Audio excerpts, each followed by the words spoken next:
10 ans. Alors, Blow Up a 10 ans, et donc notre estimé rédacteur en chef nous a dit « Alors mon vieux, faut peut-être faire quelque chose pour fêter ces 10 ans. » Le tout est de résister à la tentation de faire une grande liste, parce que ce serait vraiment une solution de facilité. Ah bah oui, bien sûr, ça va de soi. Notre toute première chronique à nous pour Blow Up, d'ailleurs, elle n'a pas vraiment 10 ans, puisqu'elle date de 2011, en fait. Mais ce n'est pas grave, on fera comme si.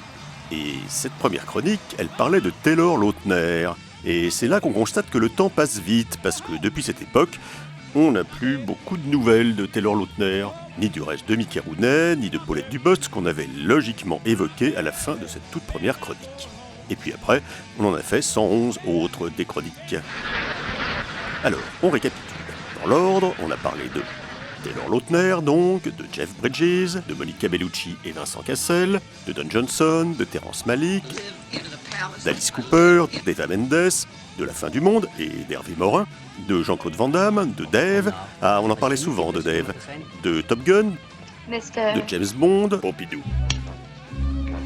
Georges Pompidou. On a parlé de Cannes, de Charlie Chaplin, des vacances, d'Antonioni, de Dean Martin, de La Petite Maison dans la Prairie, de Noël, de Tarantino, d'Abraham Lincoln, de Cronenberg Jr., d'Iggy Pop et David Bowie, d'Almodovar, de Jacques Demy, de Cannes encore, de Cannes à nouveau, d'Alfred Hitchcock, des zombies, des vacances à nouveau, de Liberace, de Pasolini, d'Halloween, et pour finir cette première période sur une note positive, on a passé en revue les morts de 2013.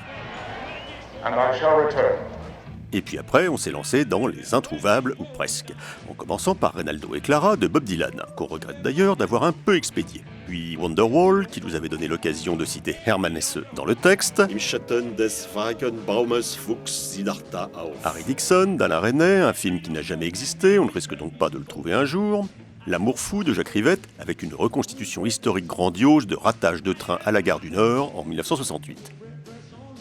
Un spécial Cannes 1946, dont on regrette un peu d'avoir enlevé la fin initiale, avec un gentil vautour prénommé Hans. Auf Wiedersehen, Hans. Kaléidoscope d'Alfred Hitchcock, le revoilà, mais c'est bien, c'est un jeune auteur dont on ne parle pas assez souvent. The Swinger, avec Anne Margaret, faisant de la peinture sur soie. Un spécial Andy Warhol, et finalement, nous aurions mieux fait de nous concentrer sur un seul de ces films. Son tout dernier peut-être, celui qu'il est toujours en train de tourner sans le savoir.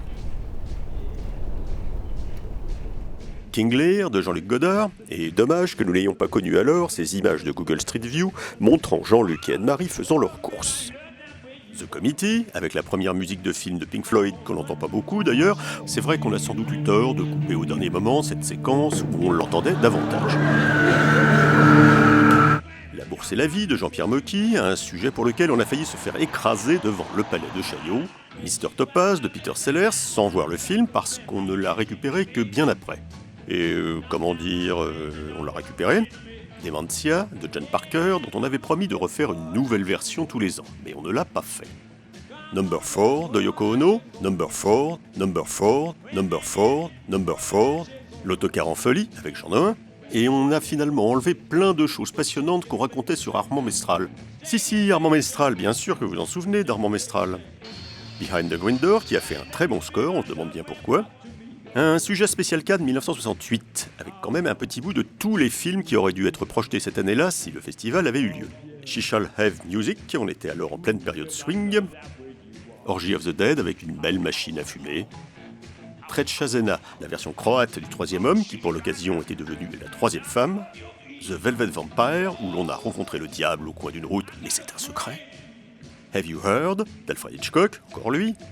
Babao de Salvador Dali, encore un film qui n'existe pas, mais qu'on a essayé de reconstituer. L'amour-propre ne le reste jamais très longtemps de Martin Véron, qui avait eu à l'époque davantage de spectateurs sur YouTube qu'à sa sortie en salle. Pen Drying de Charlie Lyne, 10 heures de sérénité immaculée. Tonight for Sure de Francis Ford Coppola, alors qu'il était encore tout bébé. Un amour hindou. Et ce film-là, vous n'êtes pas prêt de le voir. Bang Bang avec Ali Chancel, en l'occurrence Sheila. Microscopic Liquid Subway to Oblivion, dont nous n'avions sous la main qu'une VHS sous-titrée en grec, mais on l'a fait avec. The Private Life of a Cat, notre spécial LOLcat, histoire de faire des vues sur YouTube, mais ça n'a pas marché tant que ça. Les régates de San Francisco de Claude Autant-Lara. Ah, là aussi, on n'avait pas le film quand on a fait le sujet. Là aussi, on l'a récupéré depuis, et du coup, on peut le confirmer. Là aussi, ce n'est pas terrible. Just a Gigolo avec David Bowie, et c'est bête, on est allé constater de visu à quoi ressemblait l'appartement de Bowie à Berlin quand il tournait le film, mais après avoir fini le sujet. Les aveux d'un espion nazi, où l'on avait cité Mickey Pompier et Laurel et Hardy, et tiens, faisons donc une petite pause. Alors, nous avons évoqué aussi le Soleil blanc du désert, pour lequel nous avons tenté d'apprendre le russe, The Fastest Guitar Live avec Roy Orbison, et au départ, on en avait raconté davantage sur l'Orectocylus orbissonorum. C'est la bestiole qui rampe là, mais l'effet spécial était complètement raté. Le tigre aime la chair fraîche, et à cette occasion, on aurait aimé avoir le temps de parler davantage d'un autre film avec Roger Hanin, Le gorille a mordu l'archevêque, avec sa musique que l'on n'oublie jamais une fois qu'on l'a entendue, même que c'est énervant. Et on n'a toujours pas le temps de le faire. The Woman for Joe, un film que tout le monde avait oublié et que tout le monde a de nouveau oublié. Le pendule de Foucault, un film d'autant plus attribué à Stanley Kubrick qui ne l'a jamais tourné, et pour lequel nous nous sommes lancés dans des expériences scientifiques hardies. The Other Side of the Wind d'Orson Welles, et Orson lui-même a tenté à cette occasion de jeter un sort sur Netflix. Un sujet sur Cannes 1967, avec plein de films qui n'ont jamais existé et n'existeront jamais. Elektra, en 70 mm et en relief, mais le 70 mm en relief ça marche quand même moins bien sur YouTube. Cucumber Castle avec les Bee Gees, qu'on aurait finalement pu montrer en double programme avec The Private Life of a Cat, A Swinging Summer avec Raquel Welch, Manuel Valls et Emmanuel Macron, Oula Oula avec Fernand Reynaud, un film dont on avait récupéré la VHS juste à temps, parce que le collectionneur belge qui nous l'a envoyé est mort le lendemain de son passage à la poste.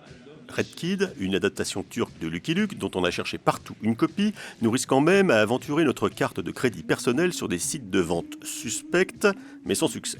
Et on n'a jamais retrouvé Red Kid. Dracula, oh là là, le premier Dracula. Hit the Document de Bob Dylan, et on est toujours content de le refourguer en Père Noël, Bob. Une nuit de folie avec Fernandel, un épisode inspiré par Ingmar Bergman. L'infaillible inspecteur Clouseau, mais sans Peter Sellers, parce que c'est plus chic.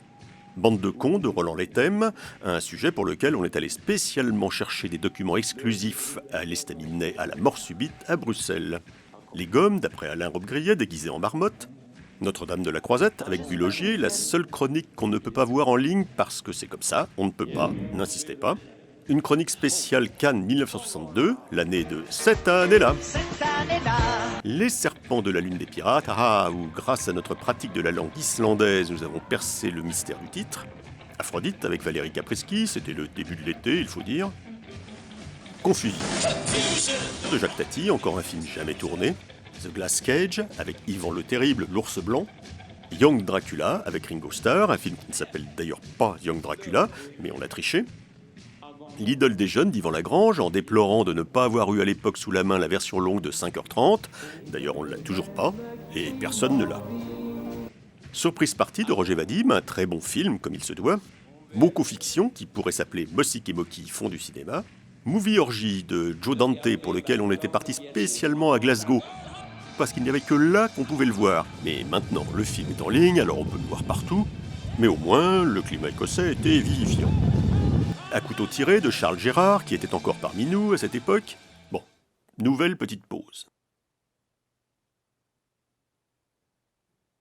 Reprenons.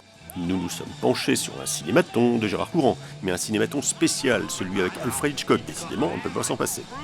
Puis 5 jours à Milan, un des films les moins connus de Dario Argento, c'est du reste pour ça qu'on en a parlé. The Secret Life of Plants, et là, ce qui est dommage, c'est qu'on aurait nous aussi aimé aller filmer au milieu des tournesols pour voir l'effet que ça fait. On l'a pas fait. The Projectionist, et on s'était embêté à identifier où chaque scène avait été tournée, mais finalement on ne l'a pas dit, et maintenant on a perdu les notes qu'on avait prises à l'époque. L'usine du vampire, et on était très fiers de l'avoir trouvé parce qu'il n'en existe qu'une seule copie et que le film n'était pas cité dans la rétrospective Vampire à la Cinémathèque au même moment. Un spécial Zappimax en soulignant bien son petit côté Marion Cotillard. Street Since 1970 de Martin Scorsese, mais il ne faut pas le dire parce que Scorsese ne veut pas qu'on en parle. Santa Claus pour Noël, pas bête comme idée, non? 1AM, que Jean-Luc Godard n'a jamais fini. The Comeback Trail, pour lequel on a récupéré une 50aine d'heures de sériols avec Buster Crabbe pour n'utiliser que 10 secondes au final. Les oiseaux vont mourir au Pérou, et nous avions le projet d'aller filmer la plage qu'on voit dans le film au sud de l'Espagne telle qu'elle est aujourd'hui. Mais le méchant Covid nous en a empêché, l'homme de Mykonos, et on regrette un peu de ne pas avoir développé davantage l'aspect bigoudi du film. Un spécial Joselito qui nous a valu les félicitations conjointes de l'ordre des orthophonistes et des otorhinolaryngologistes, mais on ne l'entendra pas cette fois, on vous laisse imaginer. Les Portes de Feu, avec Annie Cordy, un épisode qui aurait d'ailleurs pu être avec Annie Cordy et Jodassin, comme dans un bon vieux Maritier Gilbert Carpentier, mais finalement on a viré Jodassin parce que c'était un peu tiré par les cheveux. Et enfin, le dernier en date, President Wolfman, à l'occasion d'Halloween et des dernières élections américaines, et zut, on a pensé trop tard à citer The Werewolf of Woodstock, c'est pour ça que pour se rattraper, on l'entend depuis le début, 10 Years After, dans Woodstock. Parce que 10 Years After. 10 years after. Et on en est là, et vous voyez, on a résisté à la tentation de la faire, la grande liste. Pour les 10 ans de Blow Up. Ah oui, si, un peu quand même.